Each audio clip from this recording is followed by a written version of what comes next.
লাল মুখো সাহেবদের নোলা জানিস তো? তোর মেয়ের এমন অবস্থা করবে দেখে চিনতেও পারবি না।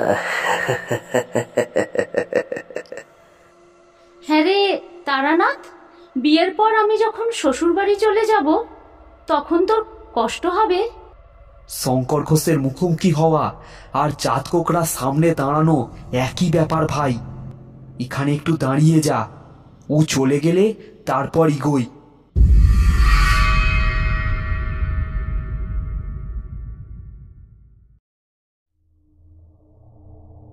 নমস্কার বন্ধুরা, শুধু তোমার গল্প চ্যানেলে তোমাদের সবাইকে স্বাগত।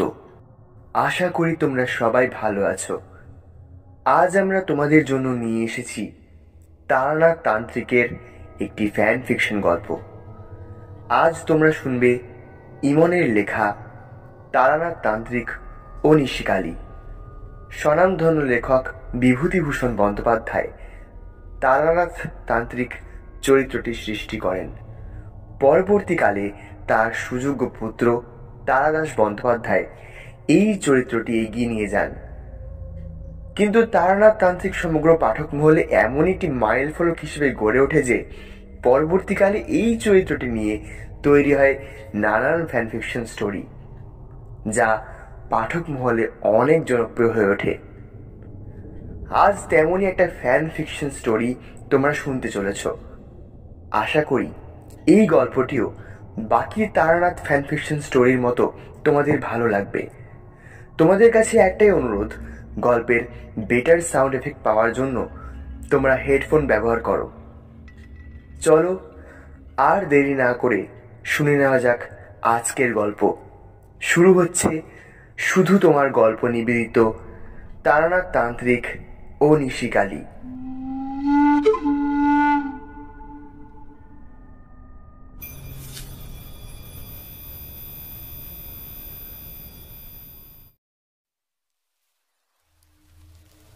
ঠান্ডা এই বছর বেশ চাঁকিয়েই পড়েছে, তার সাথে আজকে আবার যোগ হয়েছে ছিড়ছিড়ে বৃষ্টি।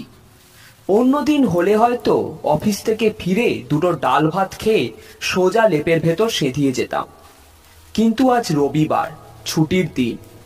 সকাল থেকেই ঘরে বসে বসে বিরক্তি লেগে যাচ্ছিল, তাই ভাবলাম না, শীতের জন্য সপ্তাহেরই একটাই ছুটির দিনকে এইভাবে মাটি করে লাভ নেই। যাই মঠ লেনে তারানাথ জ্যোতিষার্ণবের বাড়িতে একবার ঢু মেরে আসি।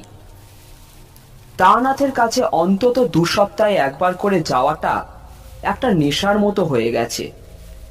জানি না কি জাদু আছে ভদ্রলোকের গল্পে। জীবনের নানা অলৌকিক অভিজ্ঞতায় আমাদের শুধু ছুটির দিনের সন্ধেবেলাটাই নয়, জীবনেও এক দোলাচল সৃষ্টি করে দেন। এখন তার গল্পগুলো আমি আর কিশোরী ভালো মতোই বিশ্বাস করি। পাশাং মারার সেই ভয়ঙ্কর অভিশাপের কাণ্ডের পর তার ক্ষমতার প্রতি আমার আর এতটুকুও সন্দেহ নেই।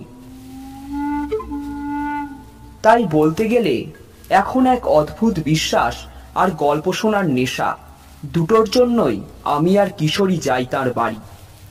আজও বৃষ্টি সামান্য ধরতেই ছাতাটা বগলে নিয়ে হাঁটা লাগালাম তারানাথের বাড়ির পথে।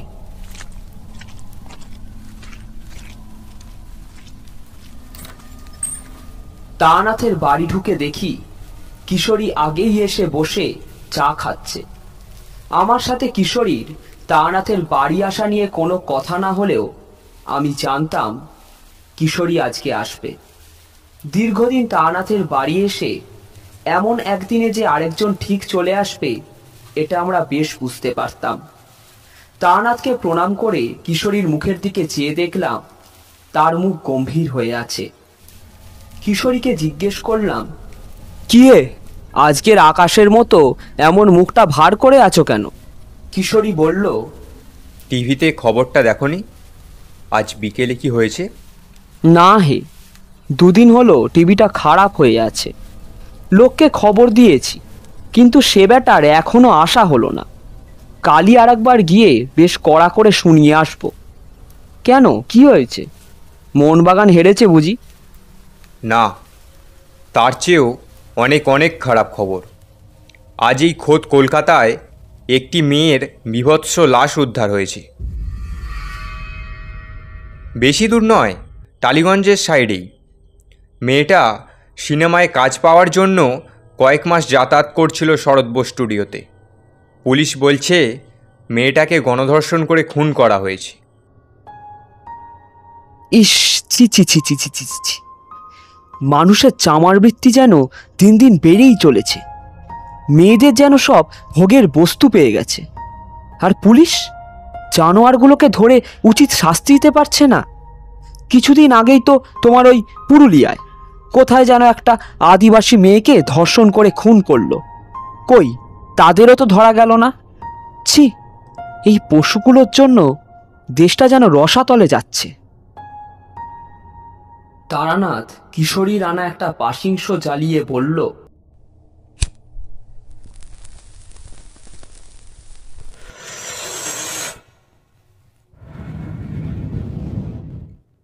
মেয়েরা হলো স্বয়ং মা মহামায়া, বুঝলে?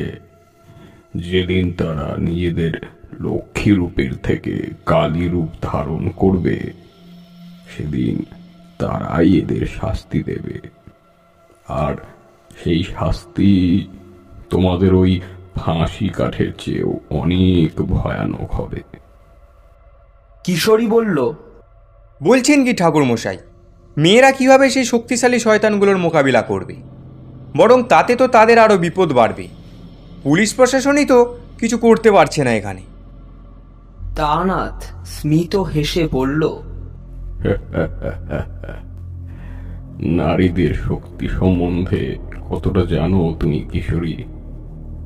তাদের শক্তিকে কখনো কম করে দেখো না। এই জগৎ সংসার যিনি সৃষ্টি করেছেন, যিনি অসুর বিনাশ করে মানব জাতিকে রক্ষা করেছেন, যিনি পাপীদের শাস্তি দিতে নিজের খড়গ তুলে নিয়েছিলেন, সেই মহাকালীও কিন্তু একজন নারী। চারি রানা চায়ে চুমুক দিয়ে আমি বললাম, আচ্ছা ঠাকুরমশাই, আপনি নিজে কখনো কোনো নারীর এমন অসীম ক্ষমতা দেখেছেন?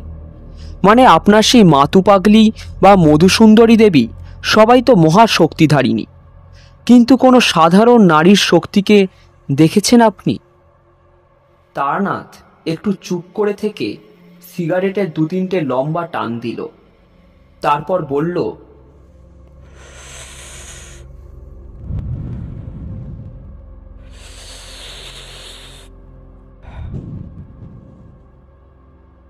আমার জীবনে আমি বহু অদ্ভুত এবং ভয়াবহ ঘটনার সম্মুখীন হয়েছি। সেখানে কিছু ছিল অপদেবতা, অপশক্তি বা অপর কাপালিকের ক্রিয়া, আবার কোথাও ছিল প্রাচীন ভয়াল অভিশাপ।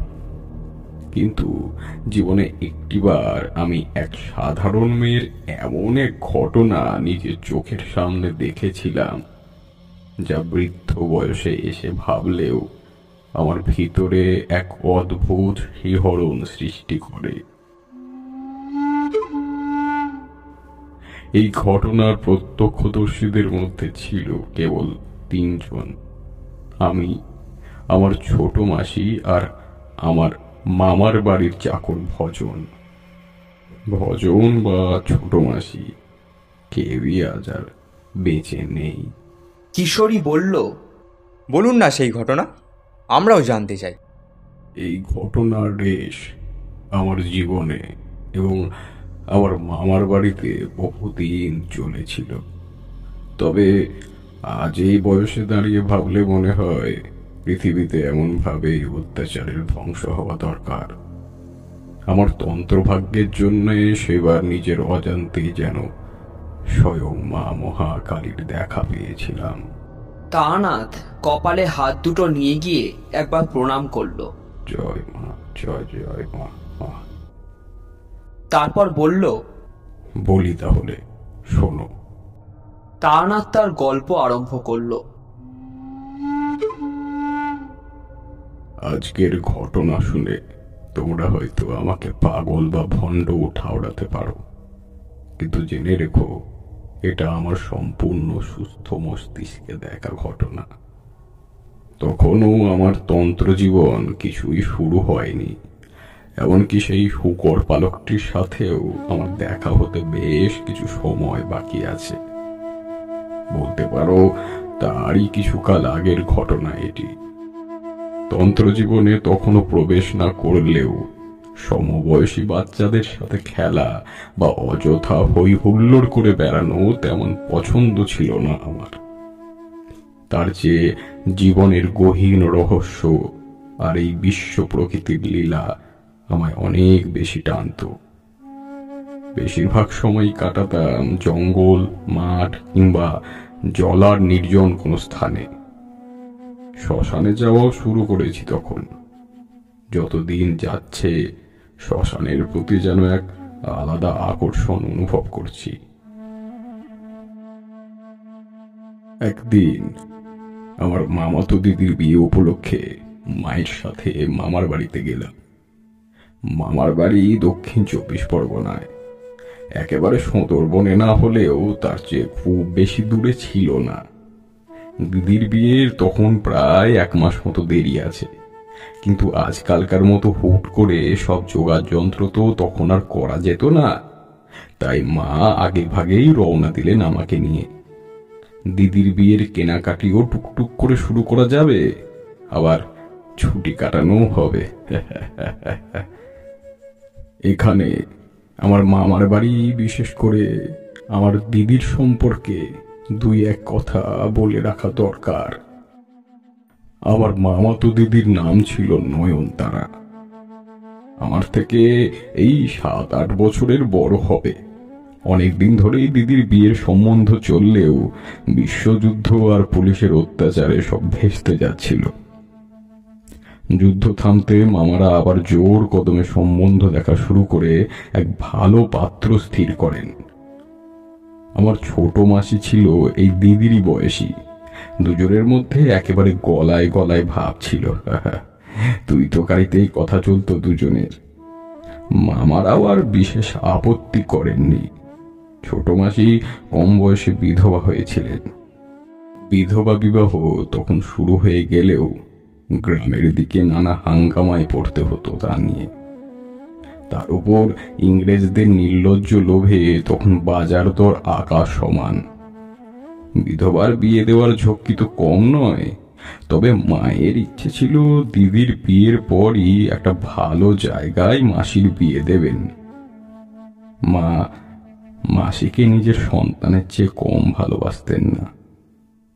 তারানাথ হঠাৎ থামল, তারপর একটু মৃদু হেসে বলল, অনেক ইতিহাস বলে ফেলছি না? আসলে কি জানো তো, পুরনো দিনের স্মৃতিগুলো ভেসে আসলে তাদের দূরে পাঠানো কঠিন হয়ে পড়ে। সকল অন্তর জুড়ে তখন সেই সোনালী দিনের স্মৃতিগুলোর রাজত্ব শুরু হয়। যাই হোক, বাকিটা বলি। তারানাথ আর একটা সিগারেট জ্বালিয়ে আবার শুরু করলো।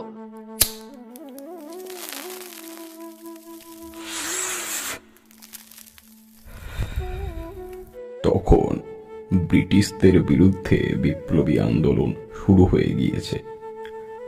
মামার বাড়ির গায়ের ধারে রেল লাইনের কাজও শুরু হচ্ছে। রোজ চলতে লাগলো লোহার টং টং শব্দ, শ্রমিকদের চেঁচামেচি আর ঘোড়ায় চড়ার সাহেবের শ্রমিকের উদ্দেশ্যে ইংরেজি গালাগাল।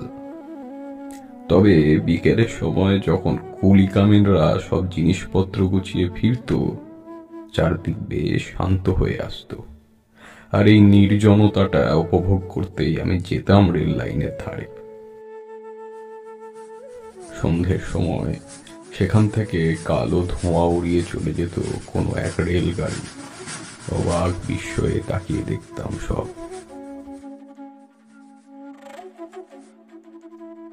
একদিন এমনই বিকেলে রেল লাইনের ধারে যাচ্ছি। সেদিন আমি একা নয়, বিপুল বলে একটা ছেলেও ছিল আমার সাথে। এই গাঁয়ে আসার পর আমার শান্ত স্বভাব, আমার গ্রামের বাকি ছোঁড়াদের মতো কথায় কথায় ঝামেলা না করার জন্য বিপুল আমার বেশ ভালোই বন্ধু হয়ে উঠেছিল। আসলে তার নাম বিপুল হলেও চেহারাটা বেশ ছোটখাটো ছিল, তাই তার উপর চলতো গ্রামের ছোঁড়াদের অত্যাচার।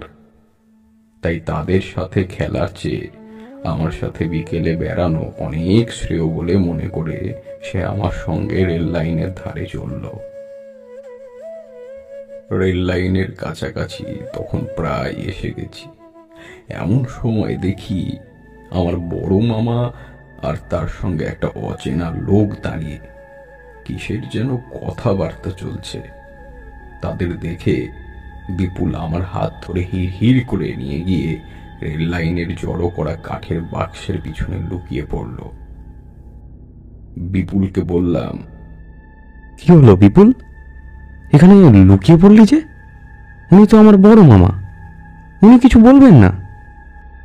আরে উনি তোর বড় মামা সে তো আমি জানি, কিন্তু সঙ্গের লোকটাকে জানিস? আমাদের গ্রামের নায়েব শঙ্কর ঘোষ। উকি আর ওর ছেলে দিবাকরকে এড়িয়ে চলে না এমন লোক গাঁয়ে নেই। লালমুখ সাহেবদের পুষা দুই গুলামিরা। জমিদারের যত খারাপ কাজ তা তো বটেই, এমনকি সাহেবদেরও খুশি করার জন্য এমন কাজ নেই যা এই বাপ বেটা করতে পারে না।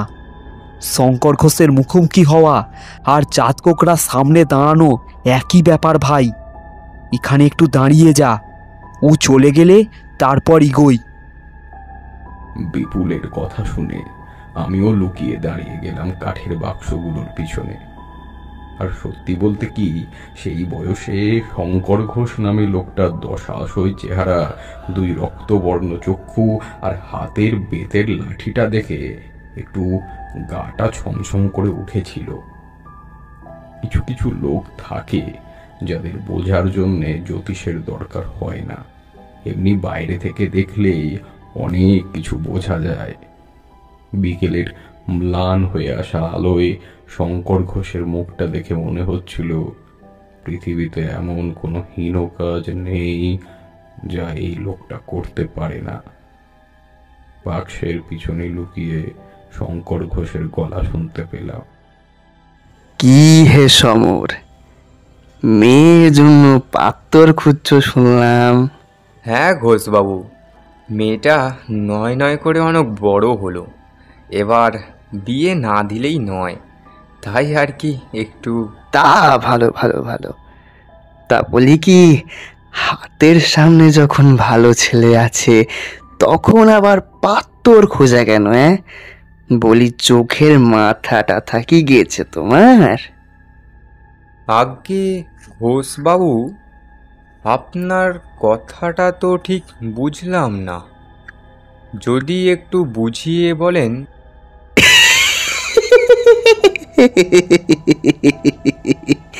ওই দেখ হারাধন, বাবুর যে টোলে পড়িয়ে মাথা টাথা একদম খারাপ হয়ে গেছে। বাবুকে এখন বাচ্চাদের হওয়ার মতো বুঝিয়ে বলতে হবে।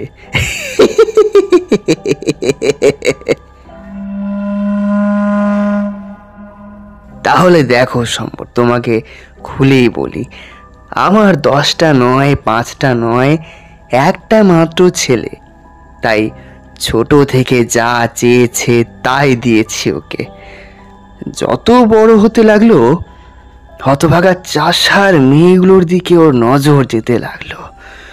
কত বলি, ওরে ওরা কি তোর যোগ্যী? কিন্তু কে শোনে কার কথা? আমি আর বারণ করি না, ছেলে মানুষ, ওর বয়সে সবাই একটু আক্রমণ করে। তা হলো কি, সেদিন তোমার মেয়ে নয়ন চৌধুরীদের ঘাটে নাইতে নেমেছিল। আমার ছেলে তখন ঘাটের পাশ দিয়েই যাচ্ছিল। তোমার মেয়ের রূপ দেখে তো সে পুরো বমকে গেল একেবারে। সত্যি তোমার ওই দুধেল গাইটার জবাব নেই। মেয়েটার কি গতর খানাই না হয়েছে। আমারই তো মাঝে মাঝে সে যাকে যাকে দিবাকর জেদ করে বসলো তোমার মেয়েকে বিয়ে করবে। আমি কত বলি, ওই মাস্টারের পেট টিপলে তো একটা পয়সাও বেরোবে না, তা শেষে ওই মাগি কি বিয়ে করবি? আমায় তখন বলল, পর না দিক, অন্য জায়গায় সব পুষিয়ে দেবে। নিজের দিদির সম্পর্কে এত কুকথা আর একটা জানোয়ারের এমন বিকৃত মনোভাব থেকে রাগে থর থর করে সারা শরীর কাঁপছিল আমার। ইচ্ছে করছিল একটা থান ইট দিয়ে মাথা ফাটিয়ে দিই লোকটার। আমি তারানাথ চক্রবর্তী। আমি বহু অপ্রীতিকর পরিস্থিতিতে পড়েও নিজেকে শান্ত রেখেছি, কিন্তু সেদিন আমার সকল ক্রোধ মশালের শিখার মতো ধক ধক করে বেড়ে উঠেছিল। তন্ত্র চর্চা করতে গিয়ে বুঝেছিলাম এই রিপুগুলো এমন এক একটি ক্ষমতাধর শক্তি যেগুলো সবসময় অনেক ক্ষমতাশীল তান্ত্রিক কাপালিকরা নিজেদের নিয়ন্ত্রণে রাখতে পারেন না। এগুলোর জন্য যে সব সময় অমঙ্গল হয় তা নয়, অনেক সময় ওগুলো ঘটে। সেদিন যদি আমার ক্রোধকে নিয়ন্ত্রণে না রাখতাম তাহলে হয়তো কারো অনেক মঙ্গল হতো। তারানাথ একটু চুপ করে থেকে একটা পাশিংশ ধরিয়ে মৌজ করে দুটো টান দিয়ে আবার গল্পে ফিরল। এই মাঝের সময়টুকু আমি আর কিশোরী কেউই কোনো কথা বললাম না। আমরা এতদিনে বুঝে গেছি তারানাথ গল্পের কোনো চরম ঘটনা বর্ণনা করতে গিয়ে একটু থেমে সবটা মনের মধ্যে সাজিয়ে নেয়। দুজনে উৎকণ্ঠার সাথে তারানাথের কাহিনী শুনতে লাগলাম। শঙ্কর ঘোষ বড় মামার একদম সামনে এগিয়ে এসে বলল, তাই একটা শুভ দিন দেখে শুভ কাজটা সেরেই ফেলো তাহলে। তোমার মেয়েও সুখে থাকবে আর আমার ছেলেও। শঙ্কর ঘোষের কথা শেষ হতে না হতেই বড় মামা রাগে গর্জে উঠলেন। শঙ্কর ঘোষ, তোমার এত আস্পর্ধা! তুমি তুমি আমার মেয়ের দিকে নজর দিয়েছো? তুমি স্বপ্নেও ভাবলে কি করে আমি তোমার ওই নরপিশাচ ছেলের সাথে আমার মেয়ের বিয়ে দেব? গ্রামের এমন কোনো গরিব চাষির মেয়ে নেই যার সর্বনাশ করেনি তোমার ছেলে। মুকুন্দর মেয়ে কেন হঠাৎ পুড়ে মরে গেল আমরা কেউ কিছু বুঝিনি ভেবেছ? ডাক্তার পরে বলেছে মেয়েটা 4 মাসের অন্তঃসত্ত্বা ছিল। ছি ছি ছি ছি ছি, একটা নিরীহ মেয়েকে নিজের ছেলের কুকর্মের জন্য পুড়িয়ে মারলে, আর এখন তুমি আমার মেয়ের দিকে চোখ তুলেছ। তোমার ওই চোখ আমি গেলে দেব, আর কখনো ভুলেও যদি আমার সামনে এসেছো। শঙ্কর ঘোষ রাগে ফুঁসতে ফুঁসতে বলল, বটে, তোর এত দূর আস্পর্ধা! শালা 2 পয়সার মাস্টার পণ ছাড়া মেয়েকে মাথা থেকে ঝাড়তে পারতিস, পোষালো না না? আবার আমাকে হুমকি দিচ্ছিস? এবার দেখ আমি কি করি।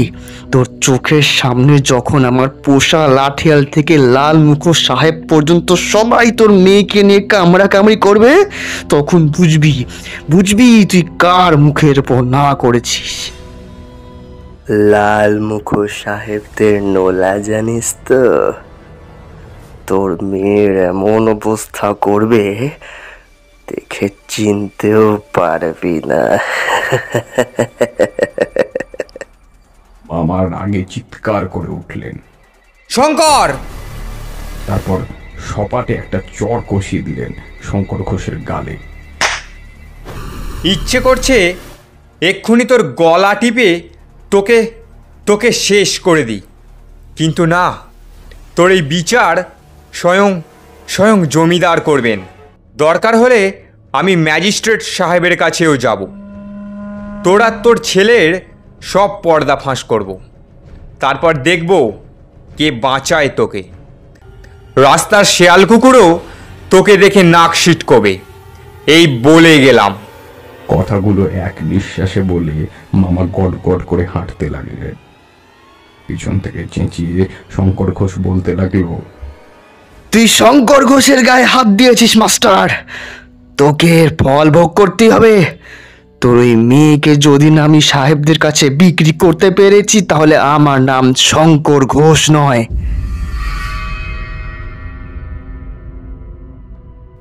মামা আর শঙ্কর ঘোষের চেঁচামেচিতে কুলিকামিন থেকে শুরু করে গ্রামের কিছু লোকও ভিড় করেছিল, কিন্তু শঙ্কর ঘোষের মেজাজ দেখে তারাও আস্তে আস্তে সরে পড়তে লাগলো। আমারও এত কিছুর পর ভালো লাগলো না দাঁড়াতে। বিপুলকে সাথে নিয়ে হাঁটা দিলাম বাড়ির পথে। পথে আস্তে আস্তে বিপুলের সাথে বিশেষ কথা হলো না। বুঝলাম মামার সাথে শঙ্কর ঘোষের এই কাণ্ডে সে রীতিমতো হতভম্ব হয়ে গেছে। আমার মামার বাড়ি বিপুলদের বাড়ি থেকে 3-4টি বাড়ি আগে। আমি বাড়ি ঢুকতে যাব, বিপুল তখন আমার হাতটা ধরে বলল, সাবধানে থাকিস ভাই, শঙ্কর ঘোষ আর দিবাকর করতে পারে না এমন কোনো কাজ নেই। মামার বাড়ি ঢুকে দেখি পুরো বাড়িতে যেন শ্মশানের নিস্তব্ধতা নেমে এসেছে। বড় মামা, ছোট মামা গম্ভীর মুখে বসে আছেন। মা মামিমাদের মুখে কান্নার ছাপ। বেশ বুঝতে পারলাম বড় মামা বাড়ি এসে সবকিছু সবাইকে বলেছেন। এর পরের দিন থেকে দিদির বাইরে বেরোনো বন্ধ হলো। এমনকি ছোট মাসিরও। পুরো গ্রামে শঙ্কর ঘোষের সঙ্গে ঝামেলার ঘটনা ঝড়ের বেগে ছড়িয়ে গেছিল। সবাই প্রাণের ভয়ে এই বাড়ির ছায়াও এড়িয়ে চলতে লাগলো। আমার মনটাও এক বিষাদে ভরে উঠল। রেল লাইনের ধারে বেড়াতে যেতে আর ইচ্ছা করতো না। তন্ত্রবিদ্যা তখনও না শিখলেও মনটা দিন দিন অশান্ত হয়ে উঠতে লাগলো। কে যেন মনের ভিতরে বলতে লাগলো, ঝড় আসছে, এক সাংঘাতিক ঝড় আসছে। 2-3 দিন পর বড় মামা পাশের গঞ্জে গেলেন জমিদার বাবুকে সবকিছু জানাতে। মধুপুরে গরুর গাড়িতে যাওয়া মানে রাতে আর ফেরা যাবে না। আমরা বুঝতেই পেরেছিলাম মামা রাতটা মধুপুরে কাটাবেন। তাতে অবশ্য সমস্যা কিছু ছিল না। ওই গ্রামের অনেকেই চিনত মামাকে, তাই একটা রাত অনায়াসেই কারো বাড়িতে থাকা যেত। ওই দিন ছিল মা শীতলা পুজো। গ্রামের ধারে বটতলায় বেশ বড় একটা মেলা বসেছিল। আমার ঘর থেকেই তার নানা আওয়াজ শুনতে পাচ্ছিলাম। গাগঞ্জে তখন 9 মাসে 6 মাসে হওয়া এই 2-1 দিনের মেলায় ছিল সারা বছরের একটা খুশির যোগান। সন্ধে হতে না হতেই মেলায় যাওয়ার জন্য আমাদের মন উসখুস করতে লাগলো, কিন্তু মা কিছুতেই ছাড়তে রাজি হলেন না। কিন্তু শেষ পর্যন্ত দিদির পীড়াপিড়ির কাছে তাকে হার মানতে হলো। তবে ঠিক হলো চাকর ভজনও যাবে আমাদের সাথে।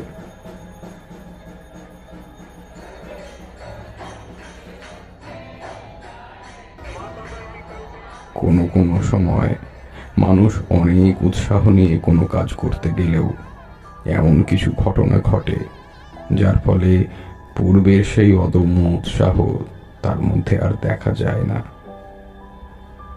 কখনো কখনো কাজটার প্রতি তার বিতৃষ্ণাও এসে যায়। মেলায় পৌঁছেও আমাদের ঠিক এই অবস্থাই হলো।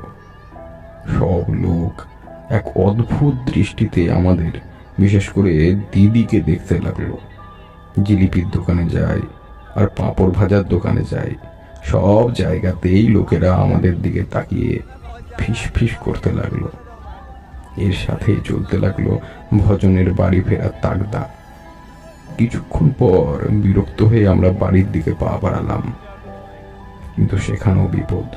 দেখলাম মেলা থেকে বেরোবার রাস্তা ভিড়ে ঠাসা। অন্তত 1 ঘন্টার আগে সেখান থেকে বেরোনো অসম্ভব।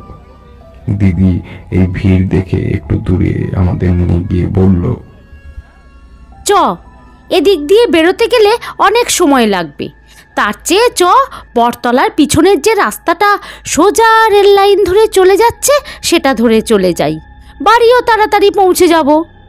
দিদির কথা শুনে ভজন হাঁকপাক করে বলল, না দিদিমণি, ও কথা মুখেও আনবেননি।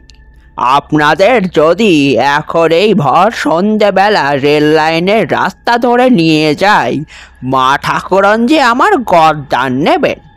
তার থেকে চলেন চলেন চলেন ভিড় দিয়েই যাই, একটু দেরি হয় হোক, মা ঠাকুরনকে ও আমি ঠিক বুঝে বলে দেব ক্ষণ।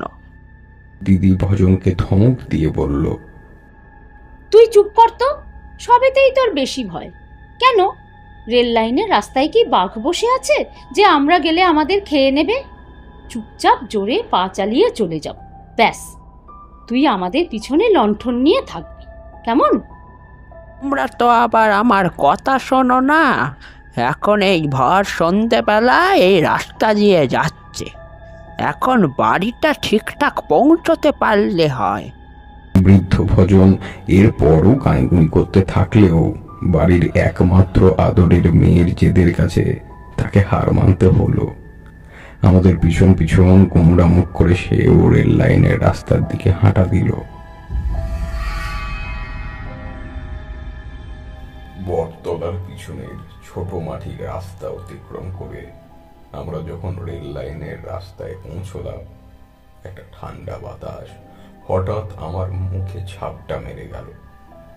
তবে আমি বেশ বুঝতে পারলাম দিদি বা ভজন কেউই এই বাতাস টের পায়নি।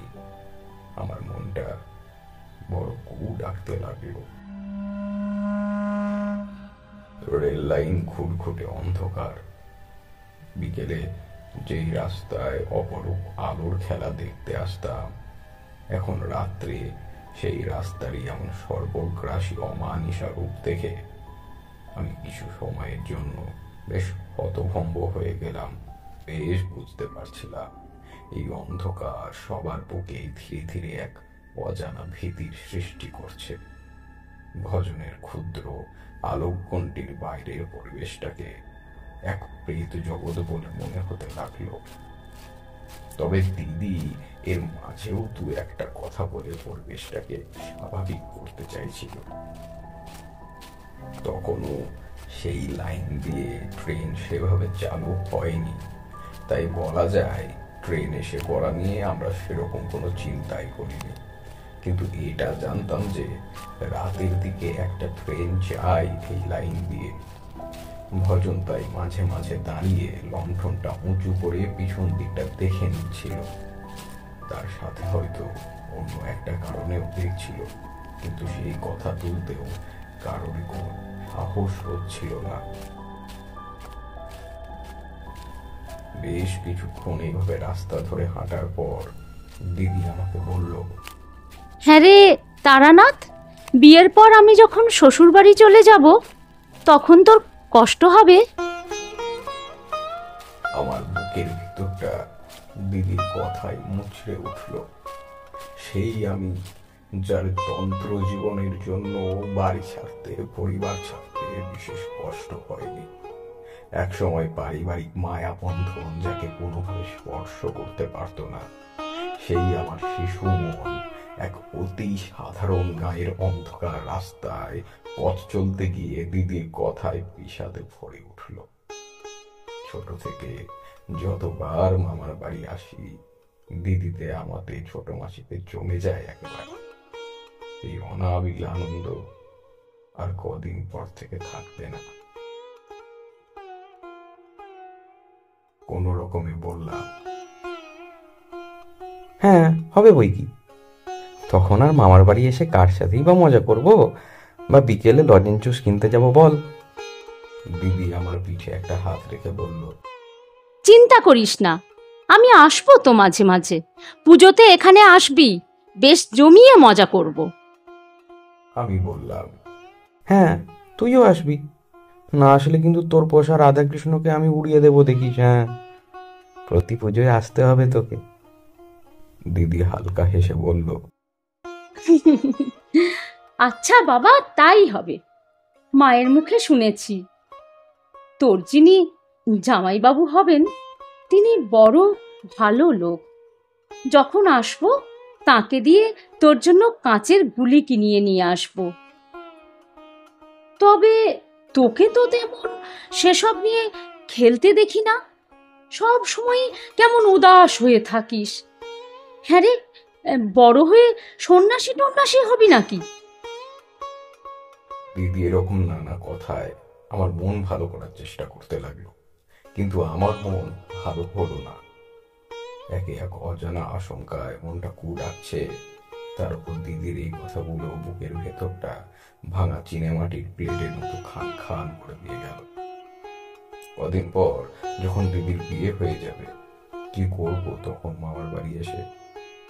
দুপুরবেলা যে খাটটায় শোয়ার জায়গা নিয়ে আমরা ছোট থেকে কত মারপিট খুনসুটি করেছি, সেটাই কদিন পর থেকে একা শুতে কত ফাঁকা লাগবে। বেশ বুঝতে পারছিলাম আমার চোখ আস্তে আস্তে ঝাপসা হয়ে আসছে। এক অদ্ভুত কষ্ট হচ্ছে বুকের ভেতর। হঠাৎ খেয়াল করলাম দিদির হাঁটা আটকে গেছে। খামচে ধরেছে আমার হাতটা। ওকে কিছু বলার আগেই আমাকে অল্প টানে নিজের কাছে টেনে নিল। দিদির মুখ থেকে খুব আস্তে একটা অস্ফুট শব্দ বেরিয়ে এসে আমার কানে ছুরির মতো বিঁধল। দিবাকর! প্রায় সঙ্গে সঙ্গেই আমাদের সামনে থেকে একটা বাজখাঁই স্বর ভেসে এলো। আরে, এ যে নয়ন সুন্দরী! ওরে সালা, এ তো একেবারে মেঘনা চাইতেই জল যে।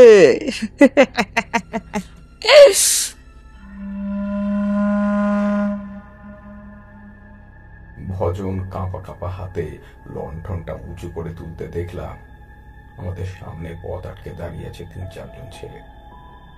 সবার সামনে দাঁড়ানো লম্বা সরু মুখের খনি চাহনির লোকটাই যে দিবাকর, তা বুঝতে আমার বিন্দু মাত্র অসুবিধে হলো না। ভজন বলল, আমাদের পথ ছেড়ে দাও বাবু, রাত হচ্ছে, বাড়ি ফিরতে হবে আমাদের। দিবাকর 2 পা এগিয়ে এলো আমাদের দিকে। মুখ থেকে বেরিয়ে এলো দেশি মদের গন্ধ। আরে দাঁড়া দাঁড়া দাঁড়া, যাবি বাড়ি? আগে সুন্দরীকে একটু ভালোভাবে তো দেখি। দিবাকরকে এগিয়ে আসতে দেখে সঙ্গে সঙ্গে বেশ খানিকটা পিছিয়ে গেলাম আমরা। দিদি কাঁপা কাঁপা গলায় বলল, খবরদার বলছি, একদম একদম কাছে আসবে না। এক পৈশাচিক আনন্দে হেসে উঠল দিবাকর। ওহো, বলো কি গো, কাছে আসবো না? কতদিনের স্বাদ, তোমায় একটু দেখি, তোমায় একটু। দিবাকরের কথা শেষ হওয়ার আগেই ভজন তাড়াতাড়ি দিবাকরের সামনে এসে দিদিকে আর আমাকে 2 হাতে আড়াল করে বলল, খবরদার বলছি, একদম একদম কাছে আসবি নি তোরা, নইলে কিন্তু। দিবাকর তার গলা টিপে একটা কুৎসিত গালাগাল দিয়ে বলল, নইলে কি? হ্যাঁ, কি করবি তুই? শালা বুড়ো ভাম, খুব দরদ তাই না? সরে যা সামনে থেকে শালা, নইলে একদম মারা পড়বি।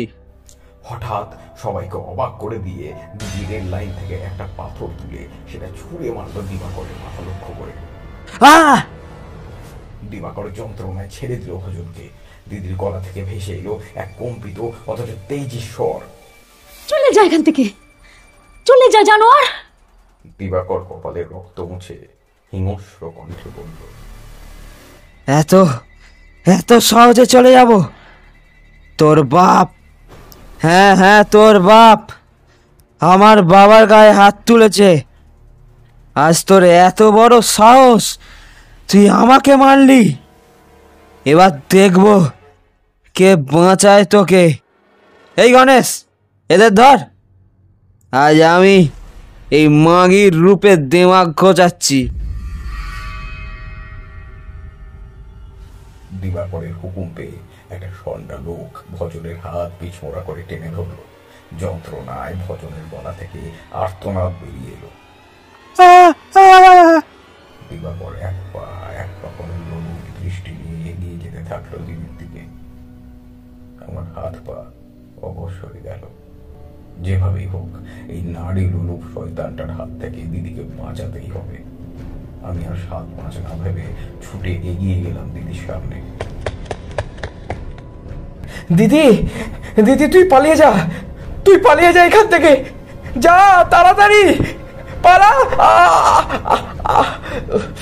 চল হাট সামনে থেকে। আমি আমার কথা শেষ করতে পারলাম না, তার আগে দিবাকর আমায় একটা জোরে ধাক্কা দিয়ে ছুঁড়ে ফেলে দিল রেল লাইনের পাশে।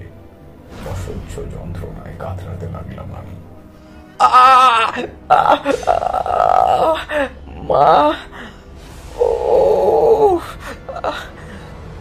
শালি, খুব দেমাক না তোর রূপের? হ্যাঁ, খুব দেমাক। আজ তোর এমন অবস্থা করব, সমাজের কাউকে আর কখনো মুখ দেখাতে পারবি না শালা। দিবাকরের একটা হাত উঠে এলো দিদির শাড়ির উপরে। দিদি দিবাকরের হাত থেকে ছাড়া পাওয়ার জন্য ছটফট করতে লাগলো।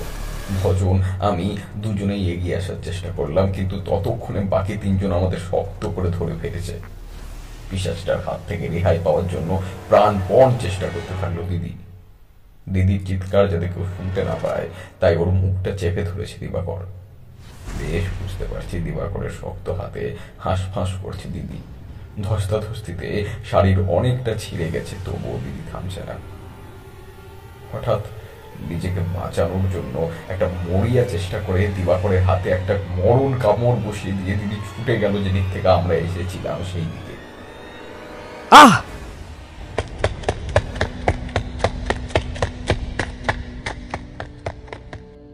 দিবাকর প্রথমে খানিকটা হকচকিয়ে গেলেও পরক্ষণে দিদির পিছনে ছুট লাগালো।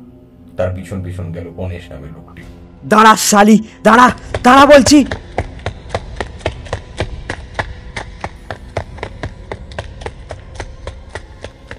বাকি দুজন গায়ের জোরে চেপে ধরলো আমাদের। আমরা বারবার ওঠার চেষ্টা করেও ব্যর্থ হতে লাগলাম। দুটো পূর্ণবয়স্ক মানুষের বিরুদ্ধে একটা বৃদ্ধ আর একটা বালক কত জোর খাটাবো? এর কিছুক্ষণের মধ্যেই হঠাৎ খানিক দূর থেকে দিদির আর্তনাদ ভেসে এলো, তার সাথে দিবাকরের অমানসিক হাসি।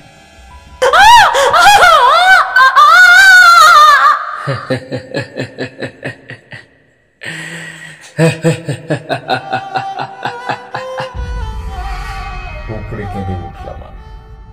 সারা শরীর ঝিমঝিম করে উঠলো আমার। মনে হতে লাগলো কোনো অতল পাকে তলিয়ে যাচ্ছি আমি। কানে শুধু ভেসে আসতে লাগলো দিদির কান্নার ক্ষীণ স্বর আর দিবাকরের সেই পৈশাচিক হিংস্র হাসি।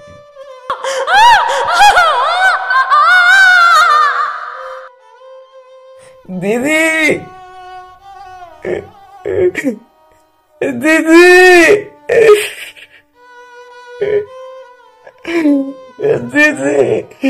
দিদি, দিদি,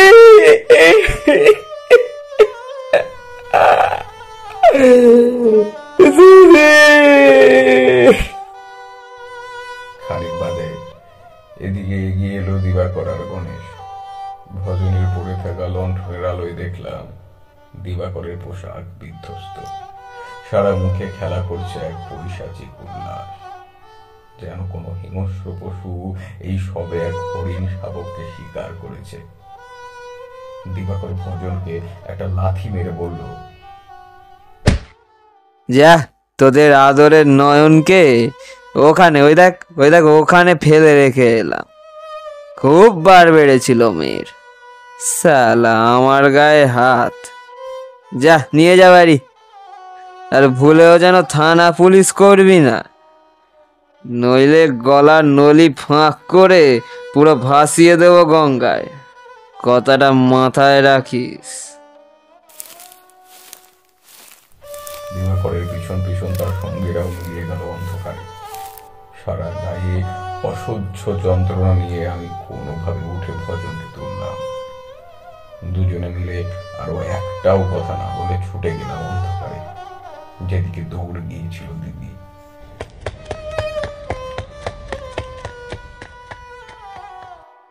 কিন্তু এই কড়াল অন্ধকারে কোথায় খুঁজবো দিদিকে? বারবার আমি আর ভজন দিদিকে ডাকতে লাগলাম। দিবাকরদের যাওয়ার সঙ্গে সঙ্গে শিখা কমিয়ে আসা লণ্ঠনটা নিভে গিয়ে আমাদের শেষ আশাটাও নিভিয়ে দিয়েছে। কান্নায় আমার আর ভজনের স্বর বুঝে দিদি, দিদি, দিদি, দিদিমণি, দিদিমণি। দিদি,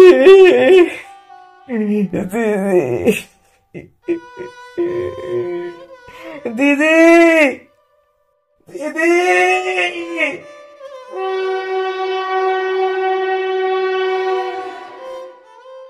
এমন সময় হঠাৎই পিছন থেকে ট্রেনের তীব্র হুইসেল শুনতে পেলাম। সাথে সাথে এই স্থানটা জোরালো আলোয় ভরে যেতে লাগলো। সেই আলোতে দেখতে পেলাম আমাদের থেকে হাত 10 দূরে আলুথালু বেশি দিদি রেল লাইনের এক পাশে পড়ে আছে।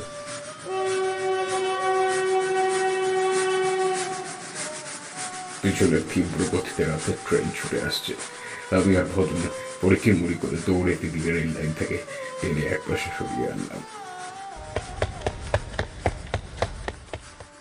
আর প্রায় সাথে সাথেই আমাদের পাশ দিয়ে ট্রেনটা দ্রুত গতিতে শব্দ তুলে ছুটে যেতে লাগে।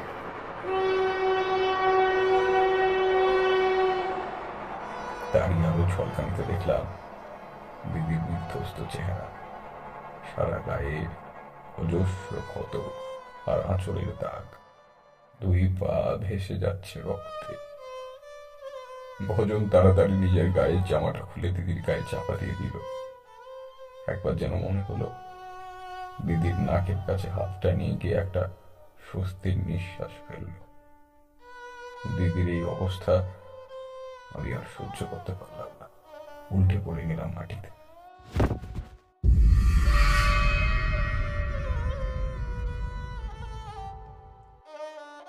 তারপর সেই রাতের ঘটনা আর বিশেষ মনে নেই। ভজনের পর কি করে গ্রামে গিয়ে লোকজনকে নিয়ে এসেছিল তা বিধাতাই জানেন। ভজনও বিশেষ বলেনি আমাকে। এরপর প্রায় 3 দিন ধরে বাড়িতে শ্মশানের মতো নিস্তব্ধতা, হাহাকার আর কান্না চলতে লাগলো। পুলিশ মাঝে মাঝে এসে আমাকে, ভজনকে, দিদিকে নানা রকম প্রশ্ন করতে লাগলো, যদিও বুঝেছিলাম সেটা শুধুমাত্র নিয়ম রক্ষার জন্য। এরা আগে থেকেই শঙ্কর ঘোষের টাকা খেয়ে বসে আছে। সবচেয়ে বড় কথা, দিদি প্রাণে বেঁচে গেলেও অনেক বড় ক্ষতি হয়ে গেল তার। ওই রাতের পর থেকে দিদি আর বিশেষ কথাই বলতো না, ফ্যাল ফ্যাল করে কেবল তাকিয়ে থাকতো। এমনকি আমিও কিছু বলতে গেলে শুধু গো গো করতো, কোনো কথা বের হতো না মুখ দিয়ে। আমার খুব কষ্ট হতো। বেরিয়ে আসতাম দিদির ঘর থেকে। দিদির স্নান, খাওয়া সবকিছুই মা মামিমাদের করিয়ে দিতে হতো। অনেক ডাক্তার বুদ্ধি এসেও বিশেষ সুরাহা করতে পারলেন না। রাত দিন মামার বাড়িতে প্রতিবেশীদের আনাগোনা শুরু হলো। সবাই জানতো কারা ঘটিয়েছে এই নারকীয় ঘটনা, তাও কারোরই সাহস হতো না সেই নিয়ে কোনো কথা তোলার। বলাই বাহুল্য, দিদির বিয়ের সম্বন্ধ পুরোপুরিভাবে শেষ হয়ে গিয়েছিল। তারানাথ একটু থামলো। আমরা বুঝতে পারছিলাম তার বেশ কষ্ট হচ্ছে কথাগুলো বলতে। আমাদের চোখও ভরে উঠেছে জলে। এক নিদারুণ বেদনার হাতুড়ি বারবার আঘাত করে আমাদের অন্তরটাকে ভেঙে চুরমার করে দিচ্ছে। তারানাথ আর একটা পাশিংশ ধরিয়ে বলল,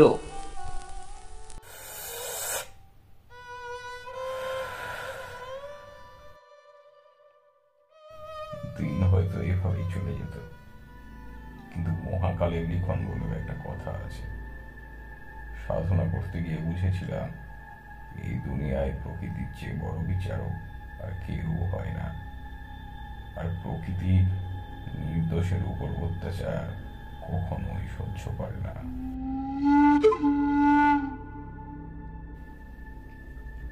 ছোট মামার কথায় দিবাকরের বিরুদ্ধে মামলা করা হলো। মামলা উঠলো হাইকোর্টে, ইংরেজি বিচারকের বিচারালয়ে। মাঝে মাঝে আমাদের ডেট পড়তে লাগলো। ভজন আর আমাকে যেতে হচ্ছিল প্রধান সাক্ষী হিসেবে। দিদির মানসিক এবং শারীরিক অসুস্থতা তখন খুবই খারাপ। তাই মা, মামিমা বা ছোট মাসি কেউ না কেউ সবসময় আমাদের সঙ্গে দিদিকে সামলানোর জন্য যেত। মামারা সব বিক্রি করে উকিলের পিছনে জলের মতো টাকা খরচা করতে লাগবে। তবে নির্যাতিতাই যেখানে কাঠ করে উঠে ফ্যাল ফ্যাল দৃষ্টিতে তাকিয়ে থাকে, সেখানে আমরা আর কত সাক্ষী দিই। এর সাথে শঙ্কর ঘোষের উকিল অনেক দূরে, আমাদের উকিল তার সাথে বিশেষ এঁটে উঠতে পারছিল না। মামলা ধীরে ধীরে দিবাকরের মাথা থেকে গণেশের উপর চালান হওয়া শুরু হয়ে গেল।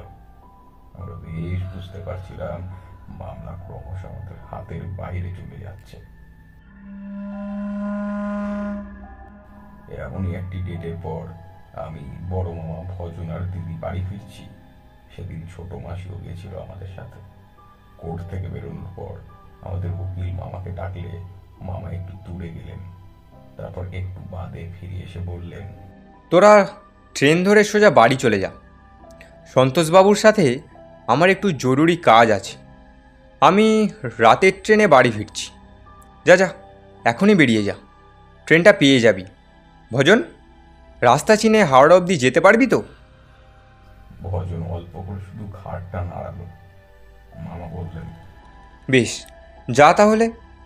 নয়নার বোনকে চোখে চোখে রাখবি। এক নিঃশ্বাসে কথাগুলো বলে মামা দ্রুত চলে গেলেন। ভজনের পিছু পিছু আমি, দিদি আর ছোট মাসি হাওড়া স্টেশন অব্দি গিয়ে ট্রেনে চেপে বসলাম। কিন্তু সেদিনই জাতীয় কংগ্রেসের এক বড় নেতা কলকাতা আসার জন্য স্টেশনে খুব ভিড় হয়েছিল। আমাদের ট্রেন ছাড়তেও বেশ দেরি হল।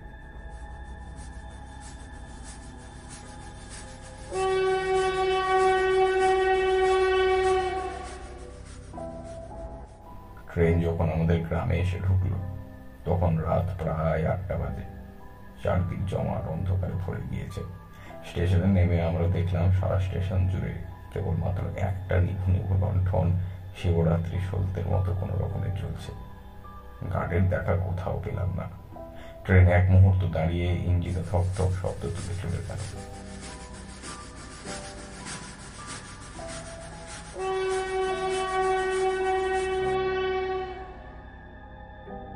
ভজন আমাদের দিকে তাকিয়ে বলল, চলো দাদা বাবু দিদিমণিরা, একটু পরেই তো আবার রাতে ট্রেন ঢুকবে। কর্তাবাবু এসে যাবেন। চলো চলো, আমরা বরং এগিয়ে যাই তার আগে। মা ঠাকুরনরা নাইলে আবার চিন্তা করবেন। স্টেশনে তখন ওভারব্রিজটা ভালোভাবে তৈরি না হওয়ায় আমাদের রেল লাইনের রাস্তা ধরে কিছু দূর গিয়ে গ্রামের রাস্তায় ঢুকতে হতো। আমরা 4 জন প্ল্যাটফর্ম থেকে নেমে সেই রাস্তা ধরলাম। সেই রাতের পর আবার এই প্রথম আমার এই রাস্তায় আসা। রেল লাইনের ধারে প্রকৃতি দেখতে যাওয়া, বিপুলের সাথে বেড়ানো সবই বন্ধ হয়ে গিয়েছিল সেই দিনের পর থেকে। হঠাৎ এক ঠান্ডা শিহরণ আমার সারা শরীর জুড়ে খেলে গেল। এই অভিজ্ঞতা এর পূর্বেও আমার হয়েছে। বেশ বুঝলাম এ আমার মনের ভুল নয়। আজ এখানে কোনো ঘটনা ঘটবে, এমন ঘটনা যা এখানে ঘটা স্বাভাবিক নয়। জোরে জোরে পা চালাতে লাগলাম। ছোট মাসি বলল, এইখানেই তো নয়নের সাথে অমনটা ঘটেছিল, তাই না? ভজন ভয়ার্ত কণ্ঠে বলল, দিদিমণির সামনে আর ও কথা মুখে এনোনি দিদি ঠাকুরন। মা আমার বড় কষ্ট পাচ্ছে। আমি এমনই এক হতভাগা বুড়ো, যাদের সারা জীবন ধরে নুন খেলাম, তাদের বাঁচাতে কিছুই করতে পারলাম না। আমায় যে শকুনেও ছোবে না। দিদির কিন্তু এসব কথায় কোনো হেলদোল নেই। সে যেন আমাদের কথা শুনতেই পাচ্ছে না। আপন মনে রেল লাইনের পাশ দিয়ে হেঁটে চলেছে। আমিও বেশ অবাক হয়ে গেলাম। এই স্থানই তো ওর সাথে এমন বীভৎস ঘটনা ঘটালো। অথচ এখন এখান দিয়ে হাঁটার সময় ও যেন চিনতেই পারছে না জায়গাটা। ছোট মাসি মৃদু স্বরে বলল, বড় কষ্ট হয় মেয়েটার জন্যে। মেয়েটার জীবনটা একেবারে নষ্ট করে দিল জানোয়ারগুলো। আমাদেরও বড় আফসোস হয়। মেয়েটাকে আর একটু ভালো করে যদি ছোঁয়া যেত। এ হে হে হে হে। হঠাৎ এই কথা শুনে দিদি বাদে আমরা 3 জন চমকে উঠলাম। তারপর 2-3টে লণ্ঠনের আলোয় যাদের মুখ ভেসে উঠল, তাদের দেখা মাত্র এক অজানা ভয় আষ্টে পৃষ্ঠে ধরল আমায়। অন্ধকার নির্জন রেল লাইনে আমাদের সামনে দাঁড়িয়ে আছে শঙ্কর ঘোষ, দিবাকর আর তার সাথে সেদিনের সেই তিনজন। আমাদের ভয়ার্ত দৃষ্টি থেকে শঙ্কর ঘোষ একটা কুৎসিত হাসি হেসে বলল,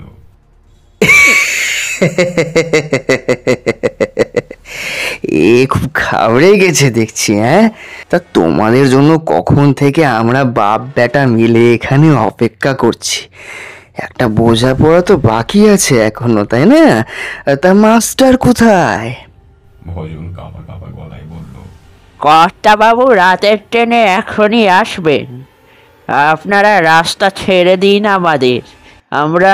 শঙ্কর ঘোষ ভজনের কথা শেষ করতে না দিয়ে বলল, আরে দাঁড়া দাঁড়া, এত তাড়া কিসের? কোর্টে তো অনেক গালমন্দ করলি আমার ছেলেকে, এখন একটু মিষ্টি মুখ করে যা। আমার সারা শরীর জুড়ে সেই অদ্ভুত অনুভূতিটা বাড়ছিল ক্রমশ। দিদির দিকে চেয়ে দেখলাম সে অবাক হয়ে শঙ্কর ঘোষেদের দিকে চেয়ে আছে। মনটা মুচড়ে উঠল এটার জন্য। হঠাৎ আমার চোখ পড়ল দিবাকরের দিকে। দেখলাম বাপের পিছনে দাঁড়িয়ে লোলুপ দৃষ্টিতে ছোট মাসির দিকে তাকিয়ে আছে সে। আমি তখনই ছোট মাসির হাতটা আঁকড়ে ধরলাম। ছোট মাসিও ব্যাপারটা বুঝতে পেরে ঘুমটার আড়ালে নিজেকে যথাসম্ভব আড়াল করল।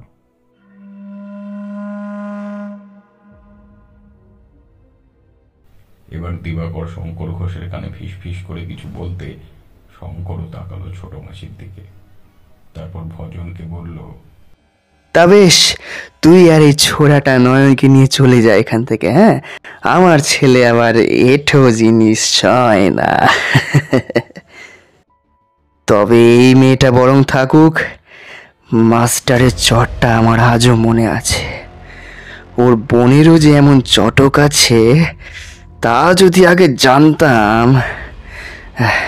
যা যা, তোরা যা, আমার ছেলে আর আমি একটু ভালোবেসেই ছেড়ে দেবো একে, তারপর দিব্যি বাড়ি চলে যাবে, কোনো চিন্তা করিস না। শালা কুত্তা, আমাদের দিদিমণির জীবনটা শেষ করেও শান্তি হলো নি, এখন দিদি ঠাকুরনের দিকে চেয়েছিস? তোদের বাপ বেটার হাত কেটে দেব যদি এসেছিস এই দিকে। যা, চলে যা, চলে যা এখান থেকে। দিবাকর বলল, বটে, তোর সাহস তো কম নয়, তুই আমাদের হাত কাটবি? শুয়োরের বাচ্চা, আজ তোর একদিন কি আমার একদিন। এই তোরা ধর ওদেরকে। দিবাকরের হুকুম পাওয়া মাত্রই তিনজন এগিয়ে এলো আমাদের দিকে।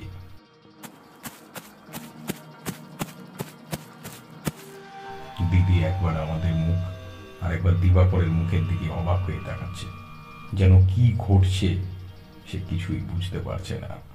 ভজন একটা ঘুষি চালালেও তা চট করে ধরে ফেললো গণেশ, আর একজন তাকে লাথি মেরে ফেলে তার বুকের উপর একটা পা তুলে দাঁড়ালো। যন্ত্রণায় কাতরাতে লাগলো ভজন।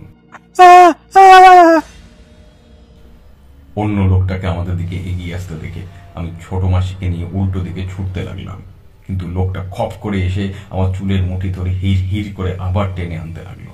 যন্ত্রণায় আমার মাথা ছিঁড়ে যেতে লাগলো।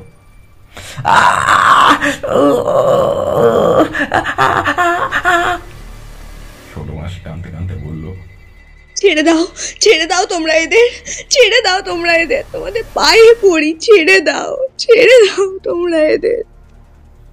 ছোট মাসির গলা শুনে দিবাকরের যেন হুঁশ ফিরল। সে ছোট মাসির দিকে এগিয়ে আস্তে আস্তে বলতে লাগলো, কি করে তোমাদের ছেড়ে দিই বলো সুন্দরী? আগে আগে তোমাকে একটু আদর করে নি, তারপর নয় ছেড়ে দেবো। হ্যাঁ, কেমন? ছোট মাসি এক পা করে পিছুতে শুরু করলে মুখে বলতে লাগলো, একদম একদম আসবে না বলছি আমার কাছে, একদম আসবে না, একদম না। ভজন যন্ত্রণায় কোন রকমে বলল, তোমরা তোমরা এ পাপ করুনি গো, এ পাপ করুনি। ও যে বেদবা। শঙ্কর ঘোষ সেটা শুনে বলল, বিধবা তাতে কি, রূপ যখন আছে আমরা না হয় সব কষ্ট ঠিক করে দিচ্ছি। তারপর ছোট মাসির দিকে তাকিয়ে বলল, তোর ভাইজি পাথর মেরেছিল আমার ছেলেকে, তোর দাদা সবার সামনে আমার গালে চড় মেরেছে। আজ সব শোধ তুলবো আমি। আজ থেকে তুই বাজারের মেয়ে হবি।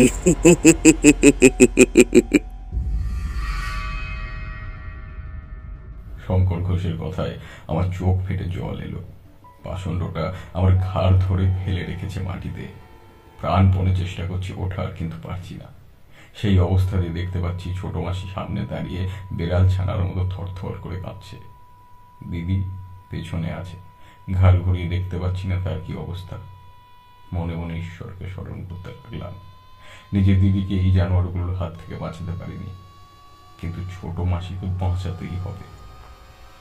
দিবাকর একটা হাত বাড়ালো ছোট মাসির আঁচলের দিকে। চোখে এক ক্ষুধার্ত পশুর লোভী দৃষ্টি, মুখে বাঁকা নিষ্ঠুর হাসি। হঠাৎ লক্ষ্য করলাম দিবাকরের হাতটা থেমে গেল বাতাসে। সেটা ছোট মাসির শাড়ির আঁচল অব্দি আর পৌঁছলো না। শঙ্কর ঘোষের দিকে তাকিয়ে দেখি সেও ব্যাপারটা বুঝতে না পেরে কেমন যেন হক চুকিয়ে গেছে। সঙ্গে সঙ্গে দেখলাম দিবাকরের দীর্ঘ শরীরটা একটা প্রচন্ড থাবায় বেশ কয়েক হাত দূরে গিয়ে পড়ল। আর তার শরীরটা সরে যেতে দেখলাম সেখানে দাঁড়িয়ে আছে এক উন্মুক্ত চুল, লাল পাড় শাড়ি পরিহিতা নারী, আমার দিদি নয়নতারা। দিদি আমার দিকে দৃষ্টি ফেরালো। চাঁদের মৃদু আলোয় তার মুখটা দেখে ভয়ে আমার সারা শরীর শিহরিত হয়ে উঠল। দিদির এক পিঠ খোলা চুল হু হু করে বাতাসে উঠতে শুরু করেছে। কি লম্বা লাগছে দিদিকে। বেশ বুঝতে পারলাম দিদির দৃষ্টি ঠিক আমার দিকে নয়, আমাকে যে লোকটি উপর করে ফেলে আসে তার দিকে। অনুভব করলাম তার হাতে কাঁপতে শুরু করেছে। দিদি এগিয়ে আসতে লাগলো আমার দিকে। দিদির ফর্সা শরীর কেমন যেন উজ্জ্বল শ্যাম হয়ে উঠেছে। চোখের মণি দুটো আকারে ছোট হয়ে এক তীব্র প্রতিশোধের চাহনি নিয়ে এই দিকেই তাকিয়ে আছে। দিদি ক্রমশ এগিয়ে আসছে আমাদের দিকে, কিন্তু এই কাকে দেখছি আমি? এ দিদির কি রূপ! এ কি সত্যি আমার দিদি নাকি অন্য কেউ? যেন সকালে অব্দি দেখা সেই লক্ষ্মী মেয়েটা হঠাৎ করে কালী রূপ ধারণ করেছে। দিদি যখন আমার প্রায় 5 হাত অব্দি এগিয়ে এসে গেছে, লোকটা আমার ছেড়ে সরে যেতে গেল। কিন্তু তখন দিদি একটা ছোট্ট লাফে তার কাছে এসে চেপে ধরলো তার গলার টুটি। ভয়ে যন্ত্রণায় ঝুঁকে পড়লো লোকটা, আর সঙ্গে সঙ্গে দিদি তার ঘাটটা ধরে ঘুরিয়ে দিল পিছনে।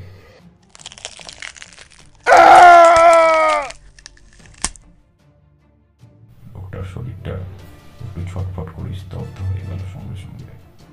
আমার ব্যাপারটা বলতে এতটা সময় লাগলেও পুরো ঘটনাটা ঘটতে 5 সেকেন্ডও সময় লাগেনি।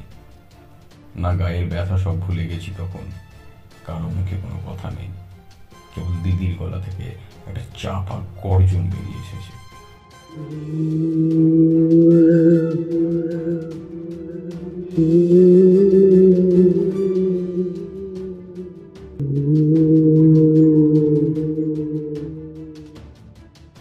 দেখলাম ভজনকে ধরে থাকা গণেশ আর অন্য লোকটাকে ছেড়ে দিয়ে মৃত সঙ্গীর ঘুরে থাকা মন্ডুর দিকে চেয়ে আছে।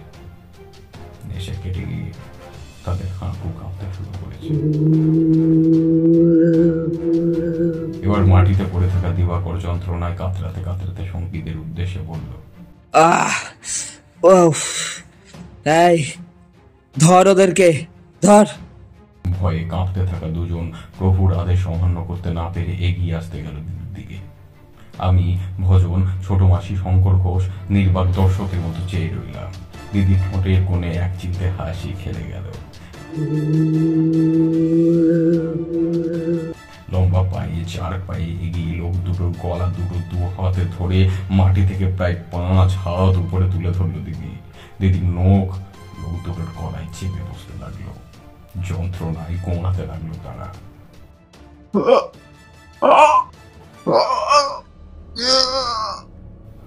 হিম হয়ে গেল আমার। এই মেয়ের গায়ে এত শক্তি কি করে এলো? লোক দুটোকে শূন্য ধরেই দিবাকরের দিকে তাকিয়ে খিল খিল করে হাসতে লাগলো।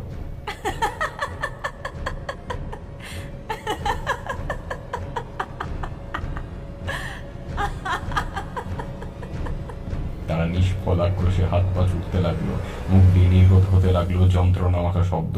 আমরা হতভম্ব হয়ে দেখতে থাকলাম এই হাড় হিম করা দৃশ্য। দিদি তীব্র দুই চোখের জ্বলন্ত চাহনি নিয়ে চেয়ে আছে লোক দুটোর দিকে। তার খোলা চুলে সাপের মতো ফণার মতো আকাশে উঠছে। কৃষ্ণবর্ণ ভয়ঙ্কর মুখ থেকে নির্গত হচ্ছে এক সুপ্ত প্রতিশোধের সফলতার অপ্রাকৃতিক হাসি, যেন স্বয়ং মা মহাকালী খড়গ হাতে নেমে এসেছেন অসুরের বিনাশ করতে। একসময় গণেশ আসেই সঙ্গীর দেহ ক্রমশ নিস্তেজ হয়ে আস্তে আস্তে একেবারে স্তব্ধ হয়ে গেল। দিদি তাদেরকে ছেড়ে দিতেই তার কাটা কলা গাছের মধ্যে পড়ল মাটিতে। শঙ্কর ঘোষের মুখ থেকে বেরিয়ে এলো এক বিস্ময় ভয় মাখানো শব্দ। লক্ষ্য করলাম দিবাকর এতক্ষণ উঠে বাপের প্রায় কাছাকাছি দাঁড়িয়ে কাঁদতে শুরু করেছে। দিদি শঙ্কর ঘোষেদের দিকে তাকালো, তারপর এক চাপা গর্জনের সাথে হাঁটা শুরু করলো।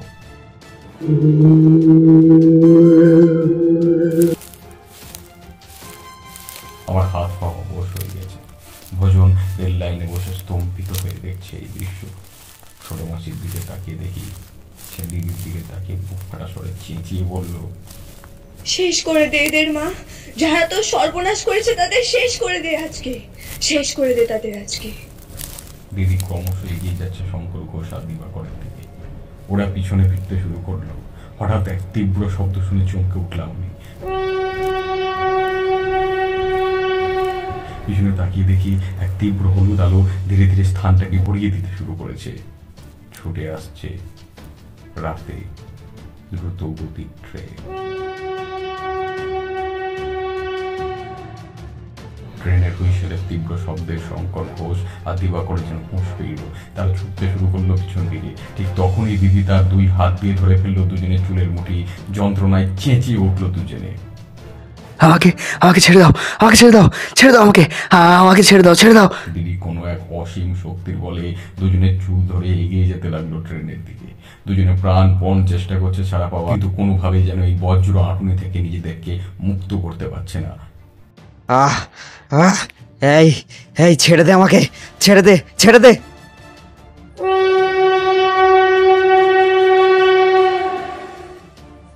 ট্রেনের তীব্র আলোয় দেখলাম দিদির দৃষ্টি স্থির হয়ে আছে ছুটে আসা ট্রেনের দিকে। ট্রেন আর বেশি দূরে নেই। আমি আর ভজন প্রায় একই সঙ্গে একটু সম্বিত ফিরে পেয়ে ছুটে যেতে লাগলাম সেই দিকে। আমরা যখন দিদির প্রায় কাছাকাছি এসে গেছি, খেয়াল করলাম ট্রেনটা প্রায় 10 হাতের মধ্যে এসে গেছে। সঙ্গে সঙ্গে দিদি দুজনে চুলের মুঠি ধরে রেল লাইনে ফেলে দিয়ে নিজে সরে এলো।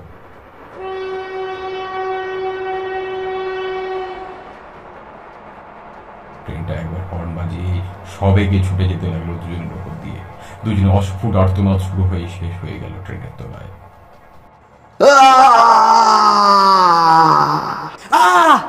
ট্রেনের নিচ থেকে চিটকে চিটকে বেরোতে থাকা রক্ত আশেপাশের পাথরগুলোকে ভরিয়ে দিতে লাগলো।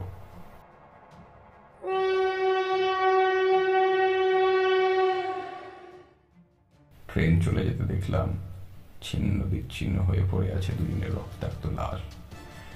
দিবাকরের মাথাটা পুরো কেটে গিয়ে পড়ে আছে খানিক দূরে। ভজন গিয়ে ধরে নিল দিদিকে। দিদি আস্তে আস্তে নেতিয়ে পড়লো ভজনের কোলে। আমার শরীরেও সেই শিহরণ ভাব ধীরে ধীরে কমে যেতে লাগলো।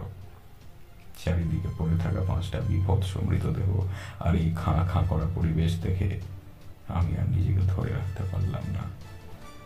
আবার অজ্ঞান হয়ে পড়ে গেলাম মাটিতে। পরের দিন জ্ঞান ফিরল একেবারে বিকেলে। প্রথমে তো কিছুই বুঝতে পারলাম না এখন কোথায় আছি আমি। পরে একটু থিতু হতে সব শুনলাম। দিদির জ্ঞান একটু পরেই ফিরে এসেছিল। ওরা 3 জন মিলে আমাকে পাঁজা কোলা করে বাড়ি নিয়ে আসে। এক ফাঁকে ভজন এসে আমাকে জানিয়ে যায় বাড়িতে পুলিশ এসেছিল। কাল রাতে রহস্যজনকভাবে শঙ্কর ঘোষ, দিবাকর, গণেশ এবং আরো 2 জন রেলে কাটা পড়েছে। পুলিশের অনুমান নেশার ঘরে এই কাণ্ড হয়েছে। আমি যেন কালকের ঘটনা নিয়ে কাউকে কিছু না বলি। বলাই বাহুল্য, কাল আমি নিজের চোখে যে ঘটনা দেখেছিলাম তা কোনোদিনই সেই বয়সে আমাকে কাউকে বলার সাহস ছিল না।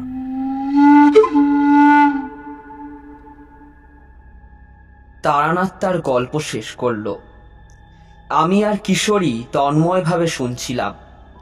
কিশোরী মৃদু গলায় জিজ্ঞাসা করল, আপনার দিদির এরপর কি হলো?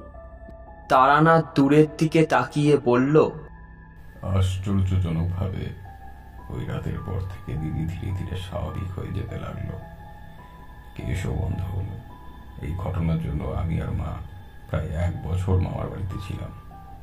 মামা দিদি এদের ভরসা দেওয়ার জন্য 3 বছর পর ধুমধাম করে দিদির বিয়ে দেওয়া হলো। গ্রামের লোককে ভরসা নেই, তারা অনেকেই বাগড়া দেওয়ার জন্য প্রস্তুত থাকে। কলকাতার এক বনেদি বাড়িতে ধুমধাম করে দিদির বিয়ে হলো। বড় আসামের এক চা বাগানের ম্যানেজার ছিল। কিছুদিন পর দিদিকে নিয়ে সেখানেই চলে গেল।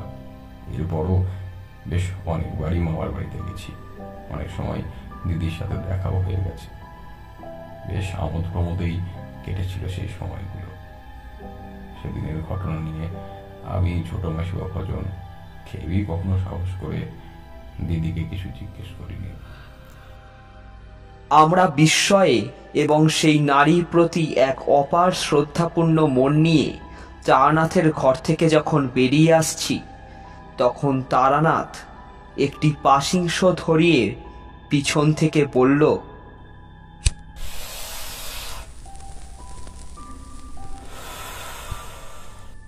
শুধু ওই নারী নয় অশ্বিনী, পৃথিবীর সকল নারী জাতির প্রতি এই শ্রদ্ধাটা রেখো। মনে রেখো, মেয়েরাই হলো স্বয়ং মা মহামায়া। তাদের থেকেই এই সমগ্র বিশ্বের সৃষ্টি। তাদের জীবনে কোনো দাগ আসলে তারা তাদের মহামায়া রূপ ত্যাগ করে কালী রূপ ধারণ করে গোটা বিশ্বকে ধ্বংস করে দিতে পারে। তাদের শক্তি কল্পনাও করতে পারবে না। আমি স্বয়ং মা মধুসুন্দরী দেবীর বীজ মন্ত্রে সিদ্ধ হয়ে তোমাদের বলছি, আজ প্রতিটি নারীর উপর যত নির্যাতন হচ্ছে, যত অত্যাচার হচ্ছে, তারা যখন এর বিরুদ্ধে নিজেদের লক্ষ্মীর রূপ ত্যাগ করে ভয়ঙ্করী হয়ে শত্রু নিধনে খড়গ তুলে নেবে, তখন পৃথিবীতে যত ক্ষমতাবান ব্যক্তি থাকুক না কেন, তাদের বধ নিশ্চিত।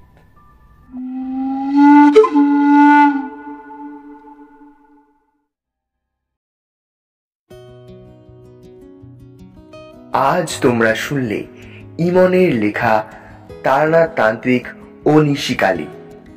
আজকের গল্পে তারানাথ তান্ত্রিকের চরিত্রে সৌম্যজিৎ সরকার, কিশোরী এবং তারানাথের বড় মামার চরিত্রে সৌম্য, নয়নতারার চরিত্রে ইপ্সিতা মিত্র, ছোট পিসির চরিত্রে পরিণীতা, অশ্বিনী, দিবাকর, বিপুল এবং ভজনের চরিত্রে ইমন। গল্পের সূচনা, সমাপ্তি এবং শঙ্কর ঘোষের চরিত্রে আমি অনির্বাণ। গল্পটি তোমাদের কেমন লাগলো কমেন্ট করে জানাও। ভালো লাগলে একটি লাইক করো এবং শেয়ার করো প্রিয়জনদের সাথে। এবং এইরকম আরও গল্প শুনতে শুধু তোমার গল্প চ্যানেলটি সাবস্ক্রাইব করে রেখো।